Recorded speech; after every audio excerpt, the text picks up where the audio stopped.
கூட்டணி பேச்சுவார்த்தைக்காக எங்களை கூப்பிடுங்கன்னு தமிழக காங்கிரஸ் தலைமை கேட்டுக்கிட்டே இருக்கு. ஆனால் திமுக தானே கூப்பிடாம இருக்கு.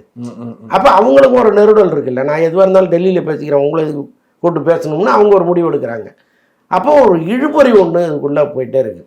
அவருக்கும் ராகுலும் சில கணக்குகளை போடுவார்ல.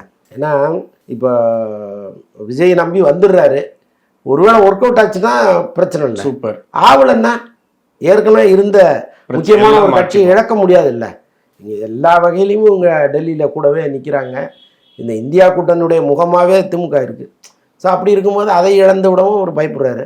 ஸோ இதுமாரி ஒரு மன தடுமாற்றத்திலே போயிட்டுருக்கு. ஓகே, இருந்தாலும் இவ்வளோ ஆண்டுகளுக்கு கட்சி அவர் கடைசியாக அந்த ஒரு மாவட்ட நிர்வாகி பேசும்போது கூட எங்களுக்கு எதுவும் வேண்டாம், கொஞ்சம் மரியாதை கொடுங்க அப்படின்னு கேட்குற அளவுக்கு கொண்டு வந்துட்டாங்க இல்லையா?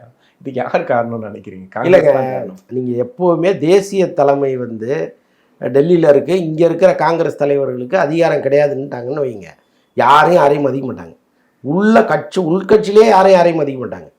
நீங்கள் அந்த அதிகாரத்தை தமிழக தலைமைக்கு கொடுத்து பாருங்கள். எப்போ ரொம்ப பேசுனீங்கன்னா ஒன்று கட்சி விட்டு தூக்கி சொல்லிட்டா அந்த அதிகாரத்தை செல்வ பிறந்தகை கொடுத்துட்டீங்கன்னா எல்லாருமே செல்வ பிறந்தகை கீழே நிற்பாங்க. அப்போ அதிகாரம் டெல்லியில் இருக்குங்கும்போது இந்த நெல்லிக்காய் முடிச்சு மாதிரி தான் இருக்கும், கூட்டம் மாதிரி தான் அவுத்து விட்டா ஆளாளுக்கு ஒரு பக்கமாக போயிடுவாங்க. அப்படி தான் காங்கிரஸ் நீண்ட காலமாக இருக்குது, இன்றைக்கி நேற்று இல்லை, ஒரு 40 வருஷமாகவே தமிழ்நாடு காங்கிரஸ் சண்டையும் சச்சரவுமாக தான் இருக்குது. எல்லாருமே தலைவர் அங்கே. ஸோ அப்படி இருக்கும்போது இந்த வார்த்தையை கேட்டு தான் ஆகணும்.